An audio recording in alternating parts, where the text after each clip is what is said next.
Good morning my dear students. आज की इस क्लास में हम लोग बात करेंगे क्लास 10th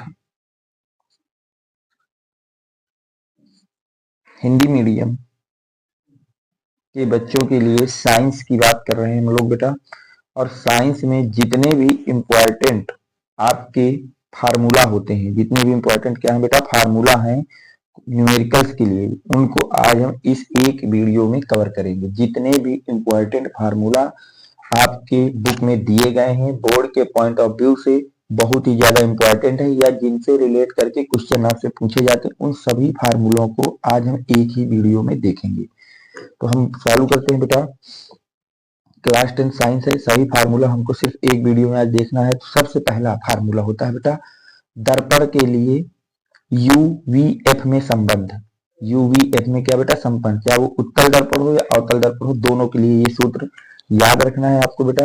जो सूत्र होता है 1/f equal to 1/u plus 1/v। उत्तल दर्पण हो या अवतल दर्पण हो, उसमें जो आपका UVF होता है, इनके बीच क्या संबंध होता है बेटा 1/f equal to 1/u plus 1/v होता है। जहां पर f जो होता है वो होता है दर्पण की फोकस दूरी, u जो होता है वो होता है दर्पण के ध्रुव से वस्तु की दूरी, और v जो आपका होता है वो होता है बेटा दर्पण के ध्रुव से प्रतिबिंब की दूरी। तो ये फार्मूले को याद रखना है, बहुत ही ज्यादा इंपॉर्टेंट फार्मूला है बेटा दर्पण के लिए। इनमें से यफ यू वी, इनमें से कोई दो चीजें आपको दी जाएंगी, तीसरी आपसे पूछी जाएगी। यहाँ ये भी याद रखना है कि जो यफ होता है वो दर्पण की फोकस दूरी होती है, जो यू होता है वो दर्पण के ध्रुव से वस्तु की दूरी होती है, और जो वी होता है वो दर्पण के ध्रुव से प्रतिबिंब की दूरी होती है। दूसरा महत्वपूर्ण फार्मूला जो आपको यहाँ पे तैयार करना है बेटा वो है फोकस दूरी तथा वक्रता त्रिज्या में संबंध। दूसरा जो महत्वपूर्ण फार्मूला यहाँ पे आपको तैयार करना है वो क्या है बेटा फोकस दूरी तथा वक्रता त्रिज्या में संबंध। तो वो होता है F equal to R/2। F equal to क्या होता है बेटा R/2। इस फार्मूले को भी आपको अच्छी तरह से लर्न कर लेना है कि फोकस दूरी तथा वक्रता त्रिज्या में क्या संबंध होता है। तो वो होता है बेटा F बराबर R/2, जहां पर F जो है दर्पण की फोकस दूरी है और जो R है वो दर्पण की क्या है बेटा वक्रता त्रिज्या है। जो R है वो दर्पण की क्या है बेटा वक्रता त्रिज्या है। चलते हैं नेक्स्ट इंपॉर्टेंट क्वेश्चन पे जो हमको याद रखना है फार्मूला बेटा।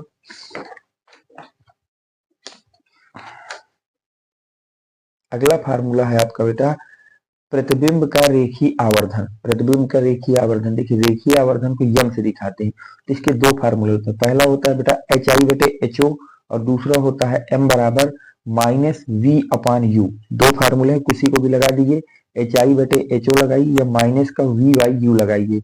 अब अगर हम बात करें यहाँ पर जो M है बेटा, M हमारा दिखा रहा है प्रतिबिंब के रेखीय आवर्धन को। M किसको दिखा रहा है बेटा प्रतिबिंब के रेखीय आवर्धन को दिखा रहा है। HI की बात करें तो HI दिखा रहा है बेटा प्रतिबिंब की लंबाई। HI हमको क्या दिखा रहा है बेटा प्रतिबिंब की लंबाई को दिखा रहा है। HO की बात करें तो ये हमको वस्तु की लंबाई बता रहा है। अगर हम बात करते हैं कि HO क्या है तो HO हमारा क्या है बेटा वस्तु की लंबाई को दिखा रहा है। अगर हम V की बात करें तो V हमको क्या दिखा रहा है बेटा दर्पण के ध्रुव से प्रतिबिंब की दूरी। जो V है वो हमको दिखा रहा है दर्पण के ध्रुव से किसकी दूरी बेटा प्रतिबिंब की दूरी, और जो V है वो हमको दिखाता है दर्पण के ध्रुव से वस्तु की दूरी। ये सब टर्म हो गए कि M को क्या कहते हैं, HI को क्या कहते हैं, HO को क्या कहते हैं, V को क्या कहते हैं और U को क्या कहते हैं। अगला इंपॉर्टेंट फार्मूला होता है बेटा क्रांतिक कोण तथा अपवर्तनांक में संबंध। क्रांतिक कोण तथा अपवर्तनांक में संबंध। तो देखिए क्रांतिक कोण को बोलते हैं बेटा C से रिप्रेजेंट करते हैं, अपवर्तनांक को N से रिप्रेजेंट करते हैं। तो N इक्वल टू हो जाएगा 1/sin C। 1/sin C, जहाँ पे जो C है वो आपका क्रांतिक कोण है और जो N है वो आपका अपवर्तनांक है। अगला इस फार्मूले को आपको याद रखना है। नेक्स्ट अगर हम बात करते हैं बेटा वायु के सापेक्ष माध्यम का अपवर्तनांक अगर निकालना हो तो क्या निकालना हो बेटा वायु के सापेक्ष माध्यम का अपवर्तनांक। तो N बराबर हो जाएगा बेटा वायु में प्रकाश की चाल डिवाइड बाई माध्यम में प्रकाश की चाल। जिसके सापेक्ष निकालना हो उसका उसमें प्रकाश की चाल ऊपर और जिसका निकालना हो उसकी प्रकाश की चाल नीचे, ये आपका सूत्र होता है। ठीक है, चलते हैं बेटा नेक्स्ट इंपॉर्टेंट फार्मूले में जो आपको लर्न करना है।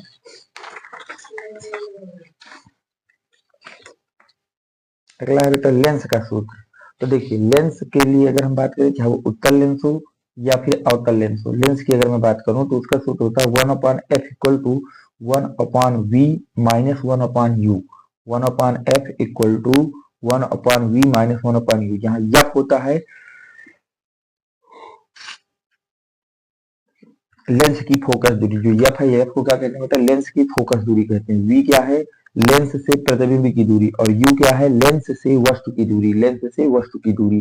ठीक है, ये आपका हो गया लेंस का सूत्र। अगला है लेंस की क्षमता का सूत्र। अब लेंस की अगर मैं क्षमता की बात करूं तो क्षमता को पी से दिखाते हैं। किससे दिखाते हैं बेटा? पी से दिखाते हैं। तो उसके लिए सूत्र क्या हो जाएगा? लेंस की क्षमता का सूत्र पी बराबर हो जाएगा 1/f। पी बराबर हो जाएगा बेटा 1/f। 1/f, जहां जो पी है वो बता रहा है लेंस की क्षमता को, और एफ जो है वो बता रहा है लेंस की फोकस दूरी। वो भी किस में रखना है बेटा? मीटर में। वो भी किस में रखना है? मीटर में रखना है। और अगर मैं बात करूं लेंस की क्षमता, जो आंसर आएगा वो आएगा बेटा डायोप्टर में। जो भी आंसर आएगा वो किसमें आएगा? डायोप्टर में। ये याद रखना है यहाँ पर। नेक्स्ट है बेटा आवेश का सूत्र। नेक्स्ट हमको जो याद रखना है वो है आवेश का सूत्र। तो आवेश का सूत्र होता है बेटा Q इक्वल टू यानी आवेश का सूत्र क्या होता है बेटा? Q equal to NE। Q equal to कितना होता है बेटा? NE। जहां जो Q है वो बता रहा है आवेश को, भी किसमें? कूलाम में। जो N है वो बता रहा है इलेक्ट्रॉनों की संख्या को, और E जो है वो हमारा बता रहा है एक इलेक्ट्रॉन का आवेश है। वो कितना होता है बेटा? 1.6 इंटू 10 की पावर माइनस 19 कूलाम। इसको याद रखना है बेटा। एक इलेक्ट्रॉन का आवेश कितना होता है? तो वो होता है 1.6 इंटू 10 की पावर माइनस 19 कूलाम। जो n है वो क्या बता रहा है? इलेक्ट्रॉनों की संख्या को। जो q है वो बताता है आवेश को, भी किसमें? कूलाम में। नेक्स्ट क्वेश्चन की अगर हम बात करें बेटा, नेक्स्ट इंपॉर्टेंट फार्मूला जो आपको तैयार करना है बेटा वो है विद्युत धारा। तो क्या है बेटा? विद्युत धारा। तो विद्युत धारा का सूत्र होता है बेटा I equal to Q by T. I equal to क्या होता है बेटा? Q by T. यहाँ पे जो I है वो हमको बताता है विद्युत धारा, वो भी किसमें? एम्पियर में। जो I है वो हमको बताता है विद्युत धारा, वो भी किसमें बेटा? एम्पियर में। ठीक, इसके बाद अगर हम बात करें Q की, तो Q हमको बताता है विद्युत आवेश। Q हमको क्या बताता है बेटा? विद्युत आवेश बताता है, वो भी किसमें? कूलाम में। जो T है वो हमको समय बताता है, वो भी किसमें बेटा? सेकंड में। नेक्स्ट अगर हम विभव के सूत्र की बात करें तो विभव का सूत्र होता है बेटा V equal to W by Q. विभव का सूत्र होता है V equal to W by Q. V equal to क्या होता है? W by Q. जहां V बराबर होता है वैद्युत विभव, वो भी किसमें? वोल्ट में। W जो होता है वो होता है बेटा किया गया कार्य, वो भी किसमें? जूल में। और Q होता है आपका आवेश, वो भी किसमें? कूलाम में। तो विभव का सूत्र याद रखना है, V बराबर होता है डब्ल्यू बाई क्यू। जहां जो V है वो वैद्युत विभव होता है, W है वो किया गया कार्य होता है, और जो Q है वो आवेश होता है। अब देखिए प्रतिरोध की अगर मैं सूत्र की बात करूं, अगर मैं बात करता हूं आपसे प्रतिरोध के सूत्र की, तो प्रतिरोध का सूत्र क्या होता है बेटा? V equal to I R. Ohm का नियम है, तो यहाँ से R की वैल्यू आ जाएगी V बाई आई। R की वैल्यू कितनी आ जाएगी? V by I. जहां R जो है वो हमारा प्रतिरोध है, R जो है वो हमारा क्या है बेटा? प्रतिरोध है। V हमारा क्या है? विभव है। और I जो है विद्युत धारा है। ठीक है, अगला मोस्ट इंपॉर्टेंट फार्मूला जो आपको लर्न करना है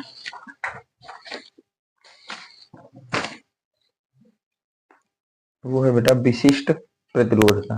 किसका है बेटा? विशिष्ट प्रतिरोध का। तो विशिष्ट प्रतिरोध का फार्मूला होता है आपके सामने बेटा rho equal to R A by L. Rho equal to कितना होता है बेटा? आर ए बाई एल होता है। जहाँ रो जो होता है वो विशिष्ट प्रतिरोध होता है, आर को हम लोग प्रतिरोध बोलते हैं, ए को हम लोग क्षेत्रफल बोलते हैं, और यल को क्या बोलते हैं बेटा? लंबाई बोलते हैं। अगला इंपॉर्टेंट फार्मूला जो आप तैयार करेंगे वो है सेल का आंतरिक प्रतिरोध का सूत्र। सेल के आंतरिक प्रतिरोध का सूत्र देखिए, सेल के आंतरिक प्रतिरोध की अगर मैं सूत्र की बात करूं तो वो होता है I बराबर E by R plus R. Cell का आंतरिक प्रतिरोध जो होता है वो होता है बेटा I बराबर E by R plus R. जहां जो I है वो बता रहा है विद्युत धारा को, जो E है वो बता रहा है सेल का विद्युत वाहक बल, वो भी किसमें बेटा? वोल्ट में। जो R है वो बता रहा है बाह्य प्रतिरोध, वो भी किसमें? ओम में। और जो स्मॉल r है वो बता रहा है सेल का आंतरिक प्रतिरोध। जो स्मॉल r है वो क्या बता रहा है बेटा? सेल का आंतरिक प्रतिरोध, वो भी किसमें? इस ओम में। ठीक है, तो याद रखना इस बात को। ठीक है बेटा, कि जो कैपिटल R है वो बाह्य प्रतिरोध है, और जो स्मॉल r है वो सेल का आंतरिक प्रतिरोध है।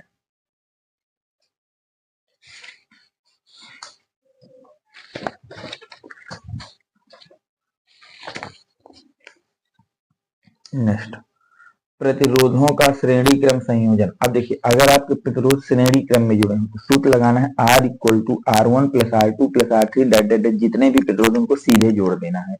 और अगर वही प्रतिरोध आपके समांतर क्रम में जुड़े हों, वही प्रतिरोध आपके किसमें जुड़े हों बेटा, समांतर क्रम में, तो उनको 1 अपान करके जोड़ देना। 1 अपान आर ये हमारा कुल प्रतिरोध हो गया, पहला प्रतिरोध 1 अपान R1 प्लस दूसरा प्रतिरोध 1 अपान R2 प्लस 1 अपान R3, जितने प्रतिरोध हों उनको डिवाइड में करके जोड़ देना है। ठीक है, तो ये आपके 15 मोस्ट इंपॉर्टेंट फार्मूले हैं क्लास 10th की साइंस के। अगर आप इन सभी फार्मूलों को तैयार कर लेते हैं तो कोई भी ऐसा न्यूमेरिकल नहीं आपको मिलेगा वहां पर जो इन 15 फार्मूले के बाहर कोई फार्मूला उनमें लगे।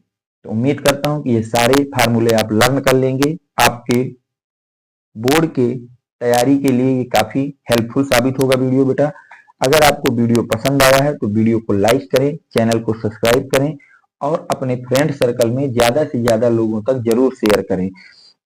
अब देखिए, जिन बच्चों को अभी तक नोट्स नहीं बनी है या नोट्स चाहिए मेरे हैंड रिटेन, या जो अभी तक हमारे टेलीग्राम चैनल से नहीं जुड़े हैं, वो बच्चे बेटा 7880960882 ये मेरा व्हाट्सएप नंबर है। इसके थ्रू आप मुझको मैसेज कर देंगे, जहां से मैं आपको टेलीग्राम चैनल की लिंक प्रोवाइड करा दूंगा और आप वहां जाकर के ज्वाइन हो जाएंगे।